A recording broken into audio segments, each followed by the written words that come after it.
好学猫。睡前听完一本书，今天我们读解忧杂货店。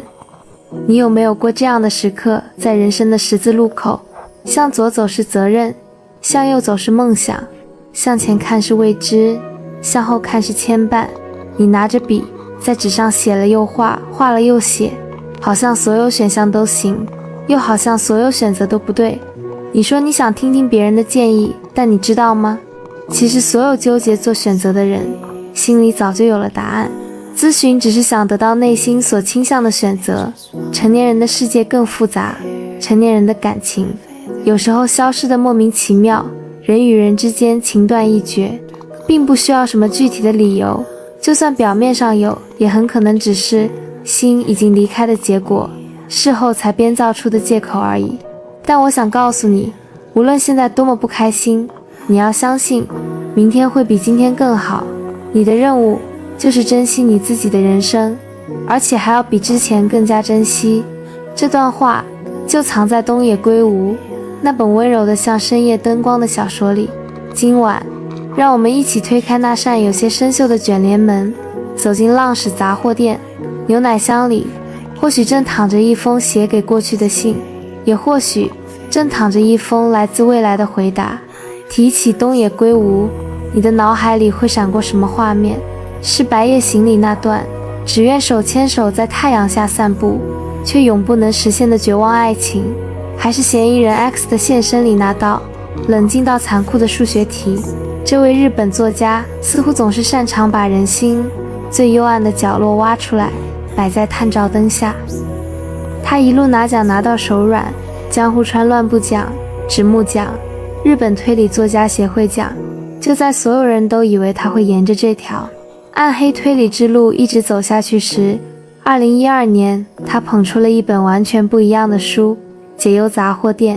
他没有谋杀，没有诡计，没有罪犯，他甚至不像一本小说，更像冬夜里一位老人守着火炉，给你讲几个关于普通人烦恼的故事。这本书拿下了第7届中央公论文艺奖，全球销量超过了3000万册。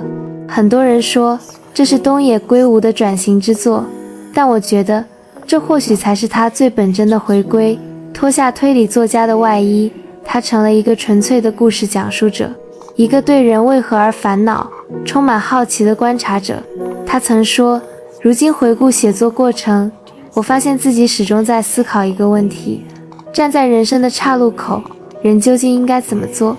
写惯了罪恶与惩罚的他，这次想写的是迷茫与救赎，是平凡人灵魂里那点不甘熄灭的微光。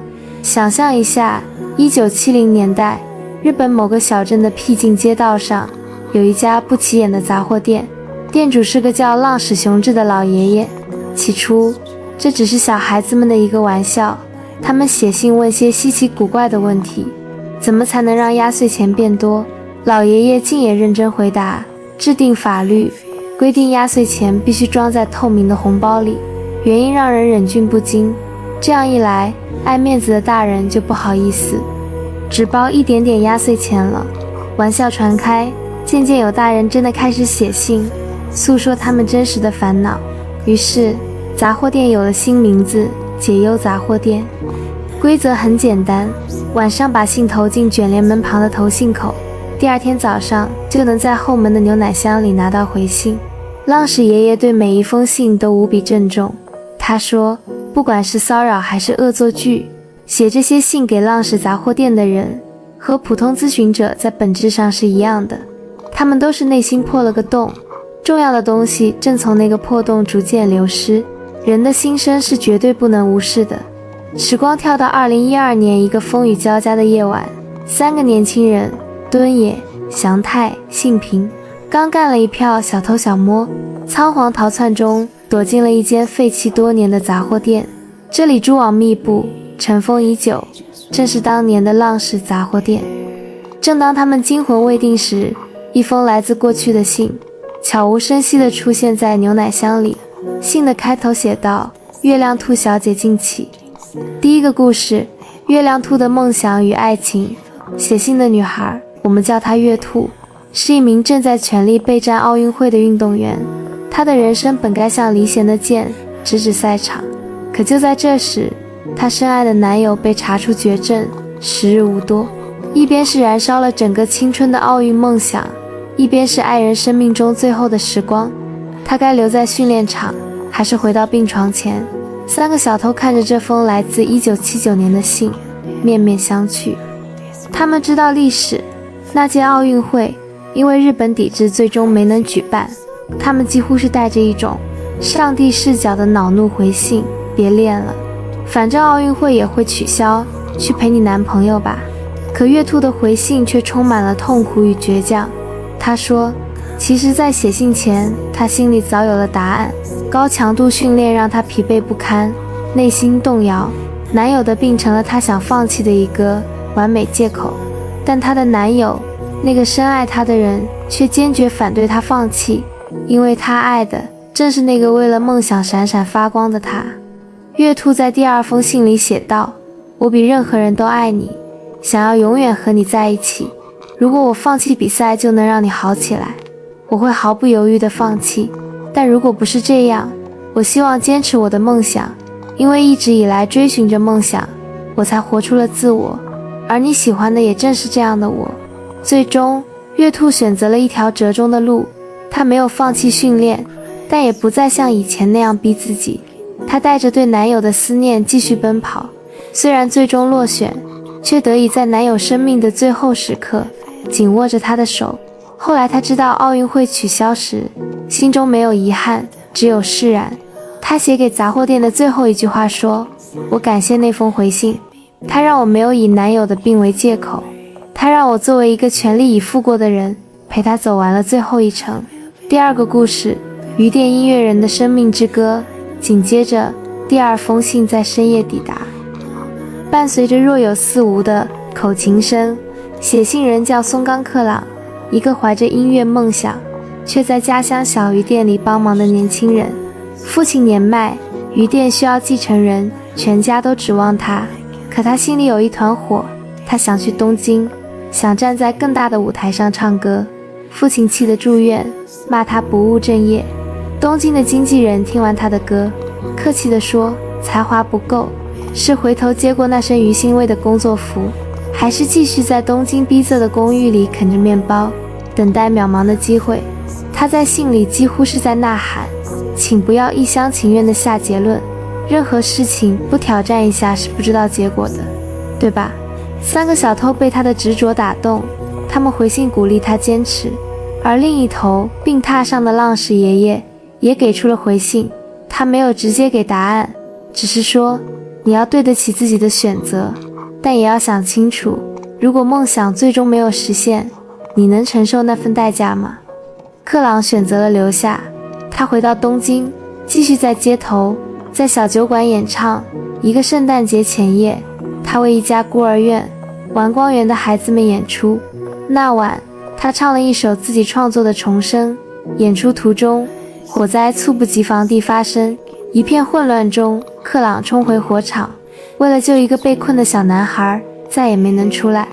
他的生命定格在追逐梦想的半途，似乎成了一个悲剧注脚，但故事没有结束。多年以后，被救小男孩的姐姐成了一位天才歌手，她一生都在演唱一首歌，那首歌让无数人落泪，给予无数人力量，那首歌就叫重生。作者是松冈克朗。他的梦想以另一种他未曾想象的方式响彻了天堂与人间。第三个故事，听披头士的少年与逃亡之夜。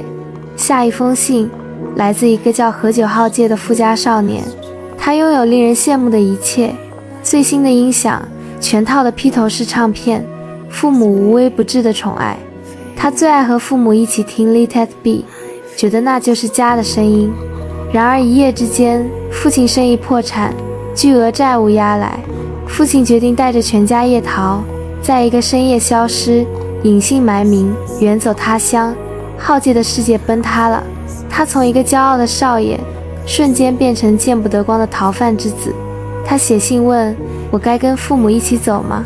浪矢爷爷的回信恳切而坚定，关于家人，我的基本看法是，除了积极向上的旅行，家人应该尽可能在一起，因为反感、厌倦等理由而离开，不是家人应有的姿态。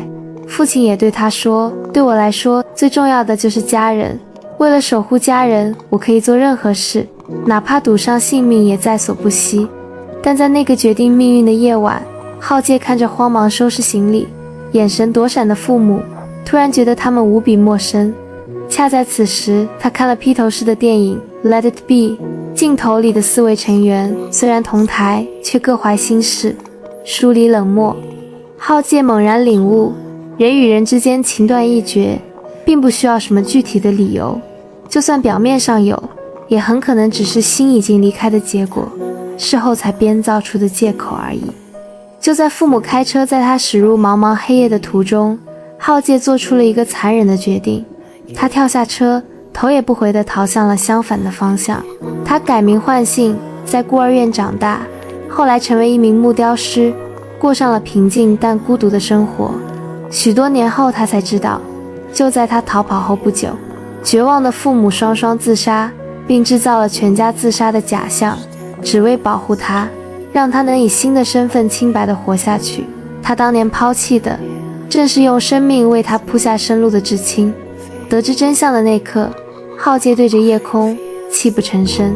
命运的织网，小偷、女社长与空白的地图，杂货店里的3个小偷还在不断收到过去的来信。他们遇到了一个更棘手的咨询者，一个想辍学去当陪酒女郎的少女。他们用自己来自未来的知识，激烈地劝阻她，甚至剧透了接下来几十年的经济走势，告诉她买哪块地，投资什么能致富。这个叫武藤晴美的少女听从了建议，凭借勤奋与智慧，真的成了叱咤商界的女社长。而此刻，在2012年，3个小偷刚刚抢劫并绑在汽车里的那个女人，正是功成名就，打算回馈社会的武藤晴美。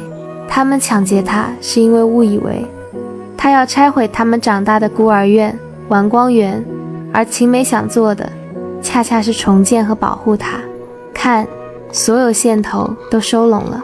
月兔、克朗、浩介、晴美3个小偷，这些看似毫无关联的人，他们的命运之线早在多年前就被浪矢杂货店和丸光园孤儿院编织进了同一张网里。克朗用生命在丸光园救下的孩子，浩介逃亡后栖身的孤儿院，月兔后来去当志愿者的地方。3个小偷共同的家，晴美想要回报的恩情所在，都是丸光园。当3个小偷意识到他们抢劫的正是自己曾经亲力帮助改变其命运的晴美时，一种巨大的震撼与羞愧击中了他。也就在此时，他们收到了最后一封信。这封信不是来自过去，而是来自更遥远的未来，或者说是浪矢爷爷在临终前特意写给2012年9月13日凌晨的他们的。浪矢爷爷在信中说，他曾在去世前收到过许多封来自未来的感谢信，那些人都说，因为他当年的建议，人生走上了正轨。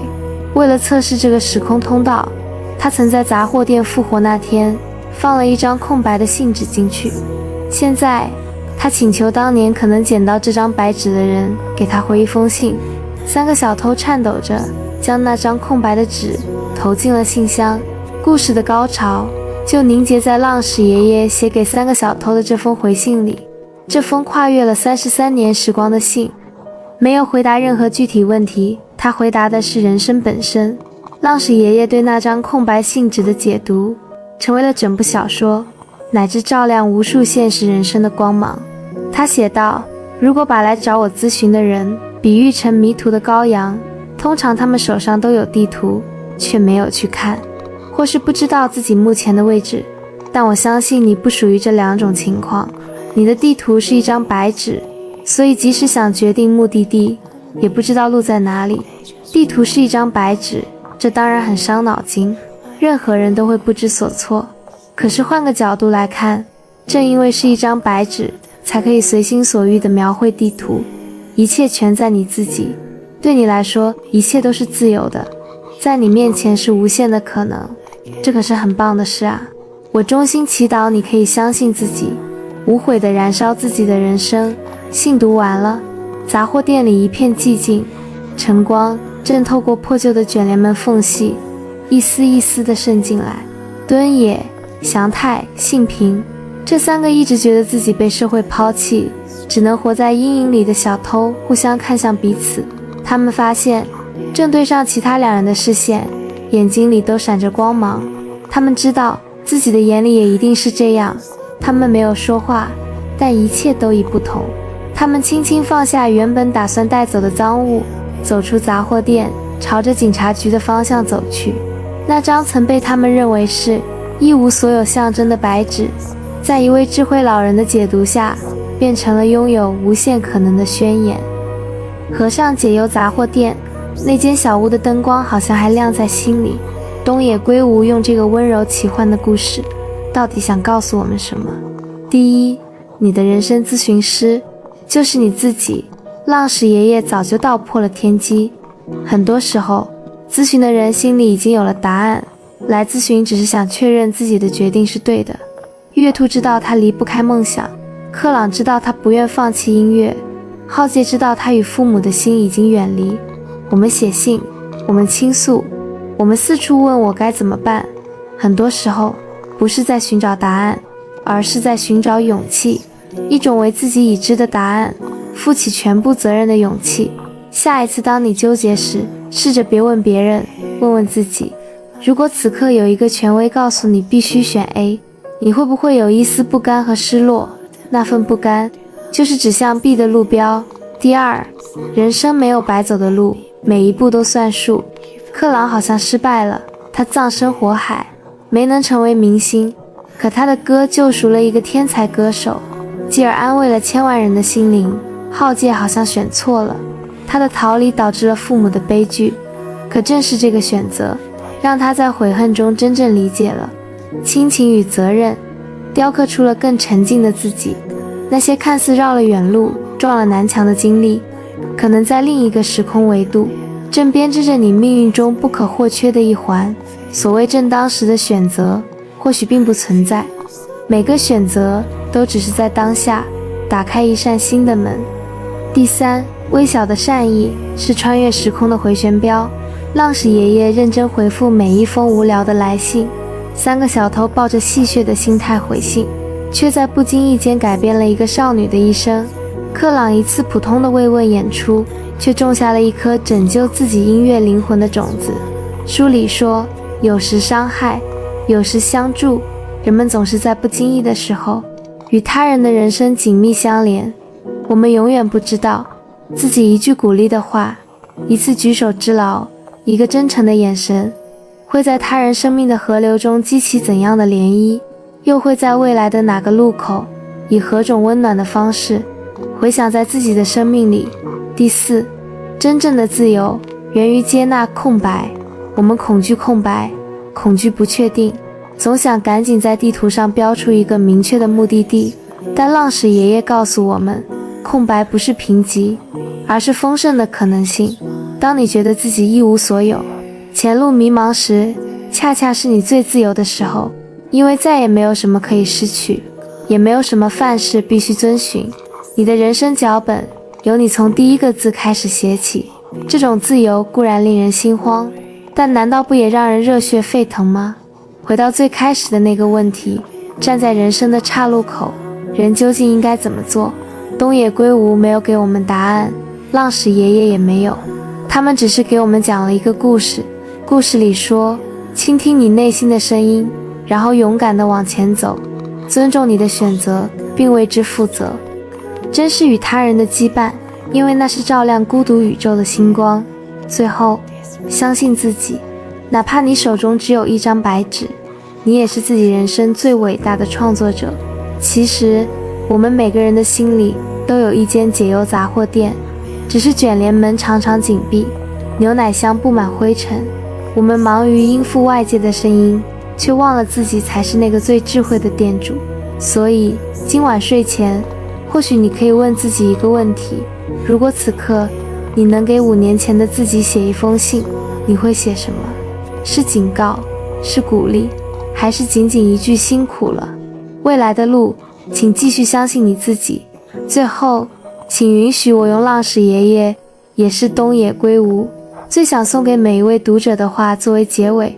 地图是一张白纸，这当然很伤脑筋，任何人都会不知所措。可是换个角度来看，正因为是一张白纸，才可以随心所地描绘地图。一切全在你自己，对你来说，一切都是自由的，在你面前是无限的可能，这可是很棒的事啊！我衷心祈祷你可以相信自己，无悔地燃烧自己的人生。晚安，祝你今夜好梦，明日醒来，你便是自己人生崭新的作者。好学猫